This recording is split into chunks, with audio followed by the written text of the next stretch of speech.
ନୀଳକଣ୍ଠପୁରରେ ବନ୍ୟା ହେଇଯାଇଛି। ବଙ୍ଗାଲଦିଆ ବାଲିପାଟଣା ଦେଖନ୍ତୁ ସବୁ ବୁଡି ଯାଇଛି। ନା ନୀଳକଣ୍ଠପୁର ରୋଡ ବନ୍ୟା ଜଳରେ କେନ୍ଦ୍ରାପଡା ପୁରା ଭାସିଗଲାଣି। ଆ ଭିତରେ ବୁଲୁଛୁ ଆଉ।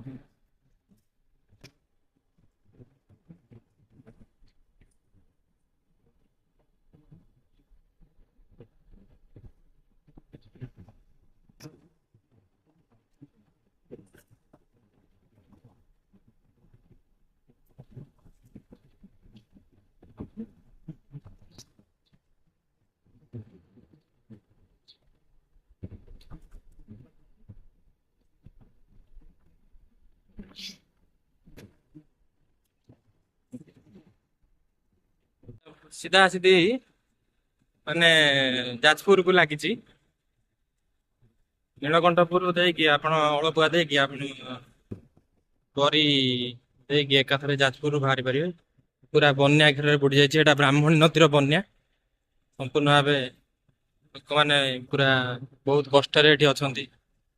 ବହୁତ ବନ୍ୟାରେ ପୁରା ସାପ ଆଜିକାଲି ସବୁ ଚଢି ଯାଉଛନ୍ତି ରାସ୍ତା ଉପରକୁ। ବହୁତ ବନ୍ୟା ଘେରରେ ଲୋକମାନେ ଏଠି ଅଛନ୍ତି। ଟାଉନରେ ଗୋଟେ ସୁନ୍ଦର ମନ୍ଦିରଟି, ଏହା ଷଣ୍ଢପଲ୍ଲୀ ମନ୍ଦିର।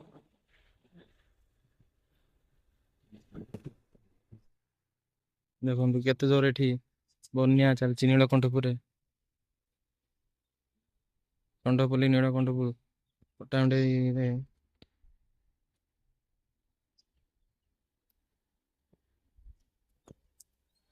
ଲୋକମାନେ ସେଠି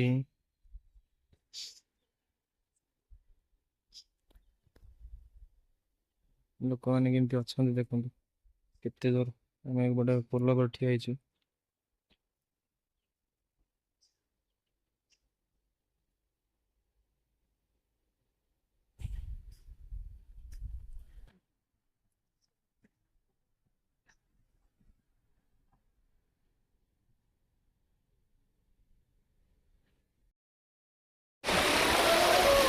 ଗୋଟେ ରାସ୍ତା ଅଛି ବା।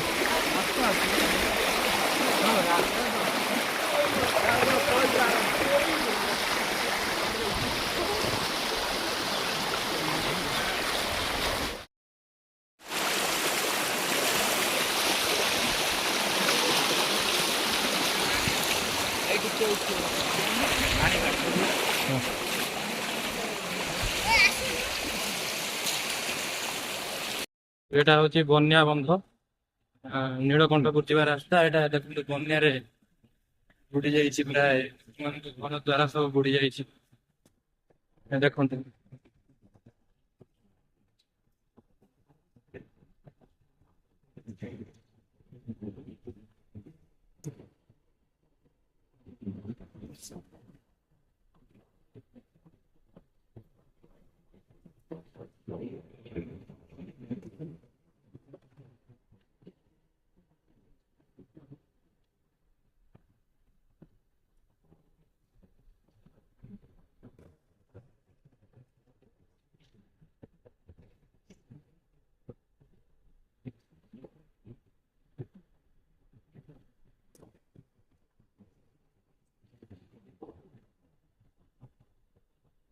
କିନ୍ତୁ ଏଇଟା ହଉଛି ବ୍ରାହ୍ମଣୀ ନଦୀ। କେତେ ଜୋର ଆଜି ସୁଅ ହଉଛି ଏଠି।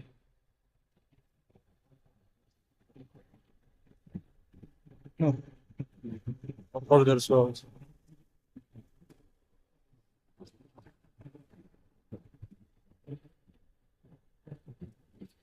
ଦେଖନ୍ତୁ ଅକାତ ପାଣି ହେଇଯାଇଛି। କିଛି ଜାଗାରେ ଆମର ଆଗରୁ ମାନେ ଘାଟ ଥିଲା। ଘାଟରେ କେତେ ପାଣି ଦେଖନ୍ତୁ। ଡଙ୍ଗା ଗୁଡା ଥୁଆ ହେଇଛନ୍ତି ବହୁତ ପାଣି ହେଇଯାଇଛି। ବର୍ତ୍ତମାନ କେନ୍ଦ୍ରାପଡାରେ ବନ୍ୟା ସ୍ଥିତି ବହୁତ ଗମ୍ଭୀର ରୂପ ନେବାକୁ ଯାଉଛି। ବନ୍ଧ ବହୁତ ପତଳା ବନ୍ଧ, କେତେବେଳେ ବି ଭାଙ୍ଗି ଯାଇପାରେ।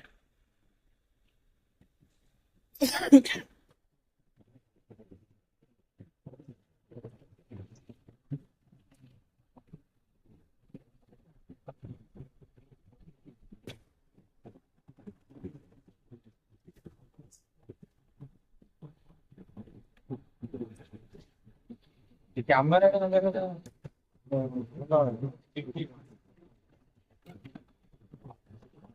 ଓ ଆଇ ଏସ୍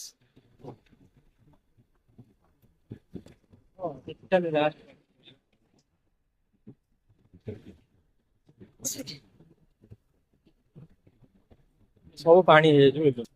ଘର ଗୁରା କେତେବେଳେ ପାଣି ମାଡ ହେଇକି ବାରି ଫାରି ଆଂସର ସବୁ ଟୋଟାଲି ବାରି ଫାରି ସବୁ ବନ୍ଦ କରିଦେଇଛି। ଏଇ କଞ୍ଚା ଘର ଗୁରା ଅଛି କେତେବେଳେ ଗଳି ପଡିବ କିଛି କହିବନି ବୁଝିଲୁ।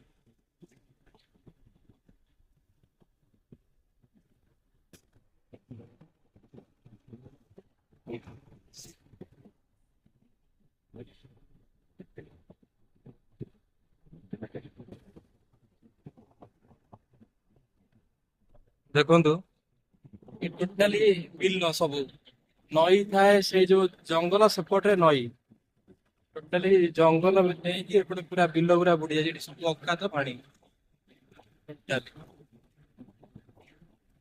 ପାଣିରେ ଯିଏ ପଡିବ ଆଉ ସେ ବଞ୍ଚିବନି ଏକାଥରେ ପଡିଯିବ।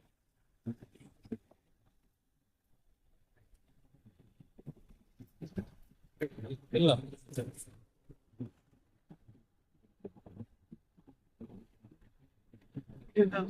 ଚଉଦ ପହଞ୍ଚିଗଲେ ଆଉ କେତେ ଅଛି ଟାଙ୍କି ଅଛି। ଦେଖନ୍ତୁ ଲୋକମାନଙ୍କର ଦୂରରୁ ଦେଖା ହଉଥିବ ଆପଣଙ୍କୁ କଦଳୀ ଗଛ ସବୁ ଲଗେଇଥିଲେ ବାରି କରିଥିଲେ ସେଗୁଡା ବି ତ ଦେଖନ୍ତୁ ବୁଡି ଯାଇଛି ଦେଖିପାରୁଥିବେ। ଖାଲି କଦଳୀ ଗଛ ସବୁ ବାରିଗୁରା ସବୁ ବୁଡି ଯାଇଛି।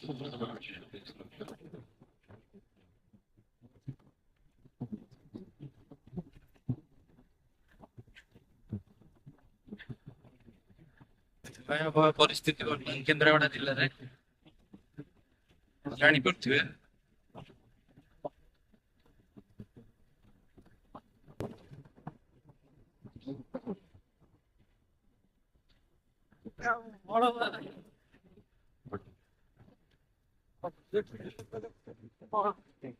ଏଠି ବା ଦେଖୁନୁ ଏପଟେ ସମୁଦ୍ର ହେଇଯାଏ ଦେଖୁନା ସମୁଦ୍ର ପୁରା ନଈଟା ସମୁଦ୍ର ହେଇଯାଏ ଦେଖ ପଛରେ ସବୁ ଯାଇଛି।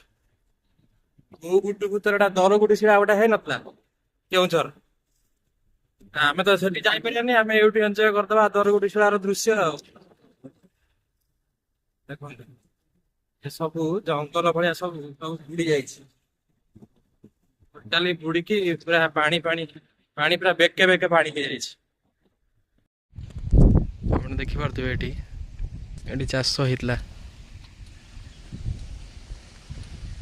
ଏଠି ନଳିତା ଚାଷ ମଧ୍ୟ କରାଯାଏ ଦେଖନ୍ତୁ ବାଉଁଶ ସବୁ ମୁଁ ଦେଖାଇ ଦେଉଛି ବାଉଁଶ ସବୁ ଏଠି ଟଙ୍ଗା ହେଇଛି ଏଠି ଆମର ମାନେ ନଳିତା ଚାଷ ମଧ୍ୟ କରାଯାଏ ଏ ଅଞ୍ଚଳରେ। ଏଟା ଚୌଦକୁଲାଟା ଏଟା ପଟ୍ଟାମୁଣ୍ଡେଇ ଚୌଦକୁଲାଟା ଆଉ ଏ ଜାଗାରେ ନଳିତା ଚାଷ ସହିତ ବିଭିନ୍ନ ପ୍ରକାର ପନିପରିବା ଚାଷ କରାଯାଏ ଏଗୁଡ଼ା ସବୁ ଆଜି କ୍ଷୟକ୍ଷତି ପୁରା ବାଡ଼ି ବି ବନ୍ଧା ହେଇଥିଲା ସବୁ ଠିକ୍ ଠାକ୍ ଥିଲା କିନ୍ତୁ ଦେଖନ୍ତୁ ମାନେ ବନ୍ୟା ଜଳ ପଶିକି ବହୁତ କ୍ଷୟକ୍ଷତି ଘଟାଇଥିଲା। ବଗ ମାନେ ଦେଖନ୍ତୁ ବର୍ତ୍ତମାନ ଭାଡ଼ି ଉପରେ ବସିକି ମାନେ ମାଛ ଖାଉଛନ୍ତି ଏତେ ପାଣି ହେଇଯାଇଛି ମାନେ ପାଖାପାଖି ବେକେ ଉପରେ ପାଣି ହେଇଯିବ ଏଠି। ସେଠି ଗୋଟେ ଘର ମୁଁ ଦେଖଉଛି ଦେଖନ୍ତୁ କେମିତି ପାଣିରେ ବୁଡ଼ି ଯାଇଛି ଟୋଟାଲି ଏଟା ବନ୍ଧଟା ବନ୍ଧ ଜଷ୍ଟ ଭିତରକୁ ଟିକେ ଘରଟା ଦେଖନ୍ତୁ ଟୋଟାଲି ବୁଡ଼ି ଯାଇଛି ସେ ଲୋକ ଆସିକି ବନ୍ଧ ଉପରେ ବସୁଛନ୍ତି ବହୁତ ପାଣି ହେଇଯାଇଛି ଏଠି।